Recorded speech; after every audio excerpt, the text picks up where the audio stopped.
In the first 6 months of his second term, President Trump is pursuing the return of American energy dominance. Former Energy Secretary under President Trump, Dan Brouillette, he joins me now. All right, Dan, obvious question. Is the U.S. now energy dominant again? Absolutely, Stuart. Great to see you again. Absolutely. We're making our way back after 4 long years of less than energy dominance. Look, I think what's happening, Stuart, is I look across the country, we're starting to see numbers that are really astounding.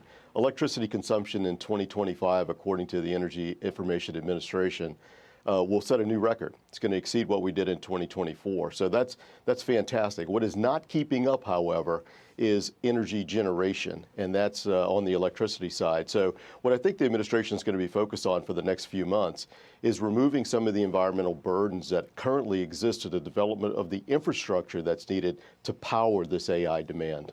Well, the president's going to deliver a big address on artificial intelligence. I think it's tomorrow, actually. He's going to outline his vision for ensuring American dominance in AI. But AI needs more and more energy. That's what it's all about. Do we have to go nuclear? I think it's coming, Stuart. There's no question about that. The density that nuclear power provides is just unmatched today. And I think what we're going to see is a breakout in the nuclear field. So things like fission energy, we've understood and long understood for a very long time. What is new and what is coming online very, very fast is fusion energy. So I'm excited about what I see in that space as well.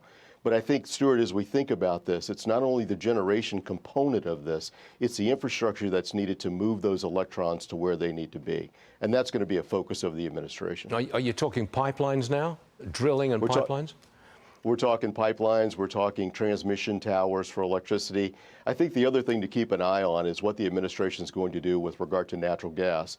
Nuclear power is still, a few years away. I'm talking about the advanced reactors, the small modular reactors, still a little bit away. And what's going to fill that gap is going to be natural gas. So I would keep an eye on natural gas suppliers and natural gas generation companies who can fill that 18 to 24-month gap that currently exists in the marketplace. Are we abandoning solar and wind power?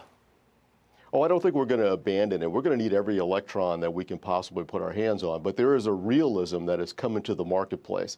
People are now beginning to understand that solar and wind provide electricity only 30 to 35% of the time.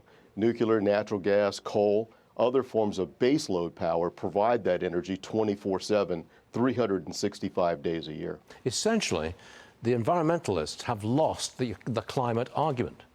They argued that you get rid of fossil fuels and everything's going to be fine. Well, it didn't happen, and everything's not fine. They lost the argument, didn't they?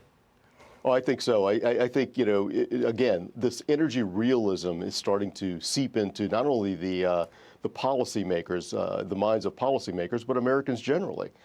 Folks don't want their lights to go off. And, the recent reports out of the Department of Energy that suggest there'll be rolling blackouts or brownouts is just stunning to Americans. Yeah, you can't have that in America.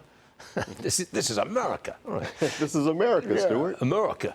Okay, Dan Brouillette, thanks for being with us. You come and see us again soon, please. Thank you, sir. Thank you, Stuart. Take care.